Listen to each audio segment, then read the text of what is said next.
Welcome back to Off, Over 50 and Fired, Now What, with Linda. And Shelley. So last time we talked about the aftermath of leaving your job. You now have physically left, but you might have still a lot of transitional items and follow-ups. Especially navigating all that friggin' paperwork and online transactions having to do with things like financials and healthcare. Today, we'll be starting a series about branding. We plan to have individual episodes on each element of what we've learned on branding. In this episode, we'll be discussing how before you can create and market your brand, you really need to give yourself time and do a self-assessment. Since you've just gone through a really emotional experience, you need to understand what the fuck do you want to do when you grow up, and what do you really want to achieve. This is a perfect time to introduce our new segment called One-Offs. It's a great opportunity to bring our listeners into the discussion. In this episode, our one-off segments will focus on the importance of taking the time to reflect before building your brand. Right. So one of our friends who decided to take an early retirement package came up with a really cool way called a personal casita to take that step back, to really look at what she really wanted, both from not only professionally, but also personally regarding her goals. Yeah, and I think it's really important that you start looking at things more holistically. So we'd like to introduce Susie. Or Gladys. Susie Gladys. I'm going to call her Susie. I think I'm going to call her Gladys because I like Gladys. It's her middle name, by the way. So thank you for coming on, Susie. Thank you guys so much for inviting me to join you on your podcast. I really appreciate it. I just want to start by saying I am so impressed with what you're doing with this endeavor. It is so helpful and important for people at all stages of their career journey, because you're sharing what you're learning in a very authentic way and helping people be prepared, be flexible, and be resilient no matter what happens. So thank you so much on behalf of all your listeners. Oh, Thanks, you. Gladys. You're welcome. Thanks, Susie. So let me tell you a little bit about my journey, why I created a personal casita, and what that looks like. When I left the company, I was actually very excited about having the opportunity to take some time off, and I thought I'd be so productive. My biggest worry was that I was going to binge watch. I was going to finally have time to watch Netflix and see all these series that I'd missed. And, I was just going to kind of sink into the couch and nothing was going to happen. But after 2 weeks, I wish I'd binged watched, because then I would have actually accomplished something in the time that I wasn't working. My main issue was that my time was consumed with little tasks, stuff that came up in my house that I never even would have known about if I hadn't been there. And I wasn't really getting anything accomplished, any big projects or anything that was kind of on my bucket list when I stopped working. So you just got distracted? Is that when you say little projects? I got distracted, and I had long to-do lists of little tasks, but they're endless. You can do 50 things in a week, and there'll be 50 more. They weren't connected to big things that I really cared about, okay. And they were taking up all my time. Yeah, but sometimes, I think when this first happens, you need that time to do a whole bunch of those things just to kind of get you back on track, and then maybe you start to go think about more of your career and stuff, but things that you need to take care of that you never had the chance to because you were busy working all the time, right? Yeah, no, there's no question, and they were useful things. Yeah. But I started to think, well, gosh, if 2 weeks has gone by like this and I haven't started these big projects, what's going to change? Right. How am I going to get out of this? And that's really how I knew that I needed a new approach, because I felt like every week was just going to keep being like those first couple where I wasn't really accomplishing anything meaningful. So can you have our listeners understand what a casita is? Sure.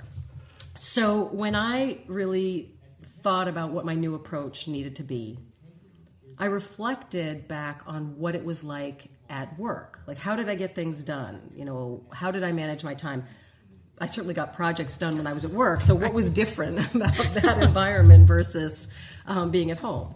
And I realized there were two key aspects of the way I worked that I liked. One was having projects with strong plans, deadlines, and tangible results, and the other was this idea of the casita.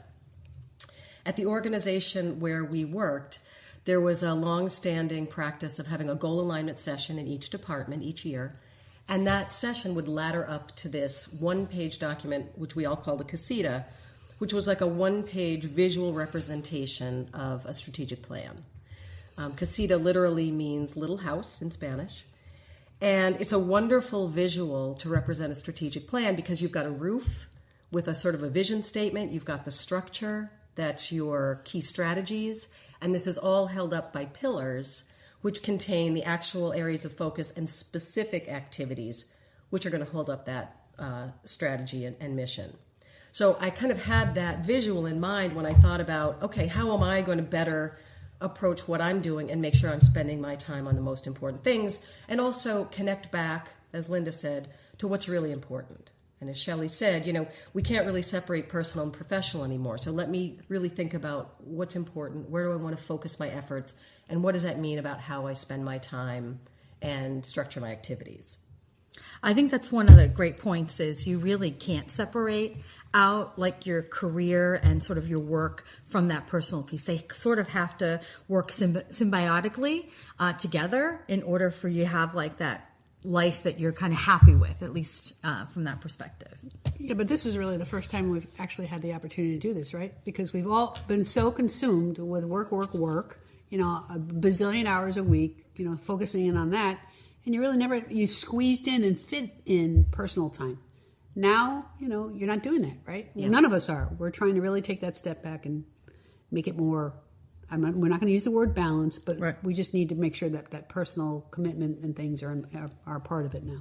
Yep. Right, absolutely. So do you want to take us through the casita and what you actually did? Absolutely. So what I did, often when you do strategic planning, you start at the top. You start with a vision, and you start to sort of go down from there to build up the strategies and the actions that are going to deliver against it. I actually did the opposite. I started with the pillars. What are the key areas that I want to focus on?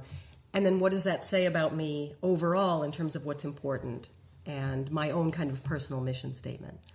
So it wasn't a terribly high-tech exercise. I took pieces of graph paper, which I have in front of me, and I gave each piece of paper kind of a headline to represent the area I wanted to focus on. And I have 5 of them. I'll share them with you.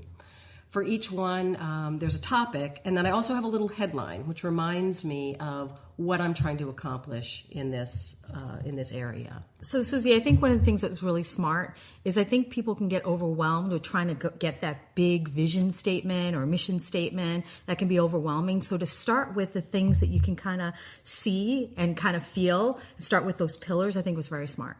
Thank you. Well, it worked for me, and I think you'll see why when I take you through the whole thing, why that was helpful for me. So my first pillar is about my daughter, and my motto there is take it up a notch, which means the amount of time I spend with her and also encouraging her to develop and grow as much as I can. Second is home. Make my home a haven of comfort and enjoyment. Third, professional development. Stay sharp, stay fun. Fourth, self-care. Build on my lifestyle momentum. And fifth, financial well-being. Use my money to have a great life. So I tried to keep it simple, and these are headlines that mean something to me. I don't expect them to be universally understandable, but each one of them resonates with me in terms of what I'm trying to accomplish. So underneath each of those headlines, I have 3 to 6 what I call bricks in the pillar that represent what success is going to look like for me. When I say financial well-being, use my money to have a great life, what are the 3 things I'm going to do? And when I've done those things, then I can say, yes, I accomplished that goal. So can you just kind of tell us about those 3 things under the financial thing? Because Yeah. I think that's a big concern for a lot of us. Yeah, absolutely. So for that, that's obviously a big area. And this idea of use my money to have a great life is really about making sure I'm spending money on what's important. And I think that becomes especially critical when there's no salary coming in. You want to really make sure you're, prioritizing. So the first one is don't leave any money on the table. Get anything left over at the company, make sure you get that. I know you guys have talked about this in the past, really important. But also things like medical reimbursement, be proactive about getting the insurance paperwork in, get that back. If there's a coupon you have for something that you need to buy, use the coupon. If you have an item you're not using, return it, get your money back.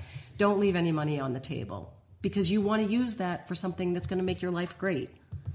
Second, for me, was tracking expenses and budget ongoing. I use mint.com, which is an incredible tool.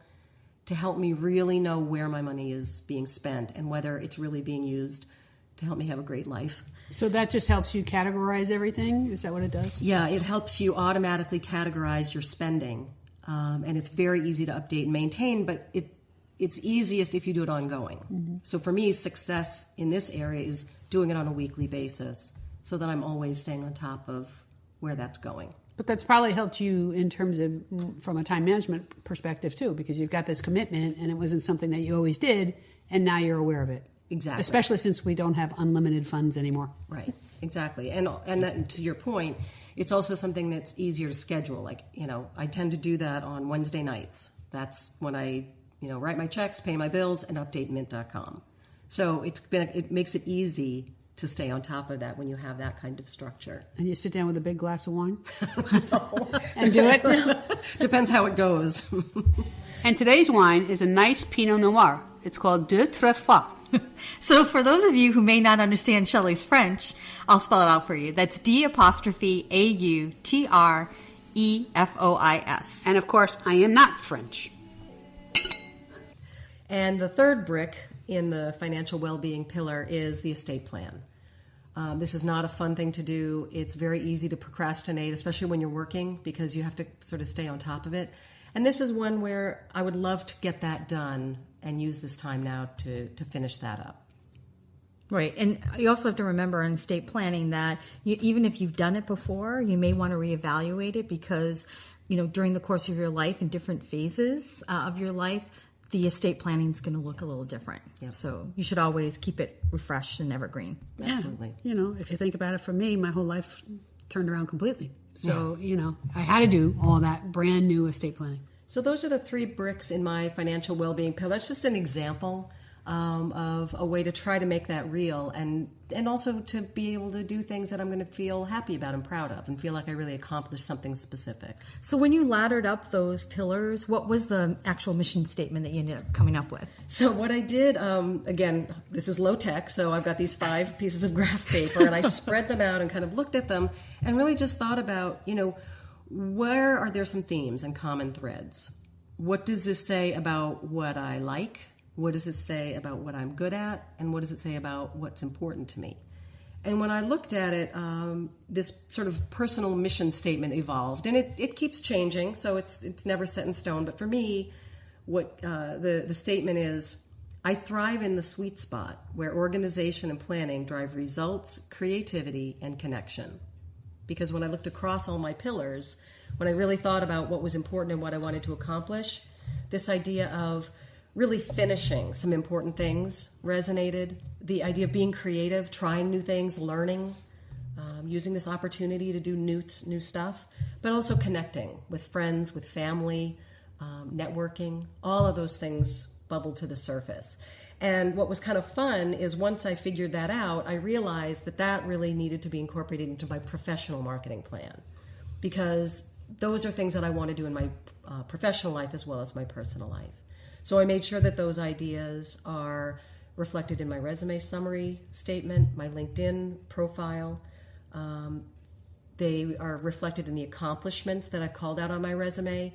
You can't talk about everything. So if you're going to make choices, right, pick the things that speak to what's most important to you, what you want people to take away. So this, setting up the casita was really ended up being a foundation for everything that you did from the career branding aspect. Definitely. Going forward. Absolutely, yeah. And it's been helpful also as I think about the examples I want to share in interviews. Really making sure that the what they call the SOAR stories, when you give, the situation, the obstacle, the action, and the result, making sure that those stories spoke to how I used these types of skills. So for me, this was a really powerful process. I really didn't fully appreciate until I left my job how much that goal alignment process and having company objectives to drive my activities, how much that really motivated me and set my priorities and my time. And I felt a little bit lost at first without that. And that's, I think, how I fell into this trap of